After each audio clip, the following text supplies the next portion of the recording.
ఇవాళ ఉత్తమ్ కుమార్ రెడ్డి గారు ఈ జిల్లాకు సంబంధించిన మంత్రి నిన్న ప్రెస్ మీట్ పెట్టి చాలా మంచిగా వడ్లు కొంటున్నాం, అసలు ఎవరికి ఇబ్బందే లేదు, అసలు మేము కొన్నంత మంచిగా వడ్లు ఎవరు కొంటనే లేరు అని పెద్ద పెద్ద మాటలు మాట్లాడిండు ఉత్తమ్ కుమార్ రెడ్డి.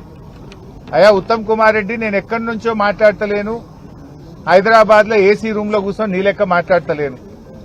నీ జిల్లాలో చౌటుప్పల్ మార్కెట్ లో రైతుల మధ్య రైతులను పక్కన పెట్టుకొని మాట్లాడుతున్నా. ఇగో ఈ అమ్మ ధనమ్మ, ఈ చెల్లె నిర్మల, ధనమ్మ మార్కెట్ కు వడ్లు తెచ్చి 20 రోజులైంది.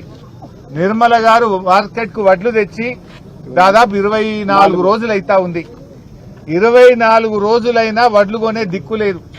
30 తారీఖు నాడు మాయిశ్చర్ చూసిండ్రు, ఇవాళకి కూడా కాంటా అయితలేదు. మాయిశ్చర్ పాస్ అయినాక కూడా 8 రోజులైనా కాంటా పెట్టే దిక్కు లేదు. అంటే రైతులు 20 రోజుల నుంచి 30 రోజులు మార్కెట్లో పడిగాపులు కాస్తా ఉన్నారు.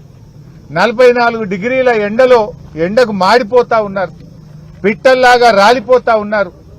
నీ ప్రభుత్వం యొక్క చేతగానితనం వల్ల ఇలా రైతులు చాలా కష్టాలు పడుతున్నటువంటి పరిస్థితి వచ్చింది.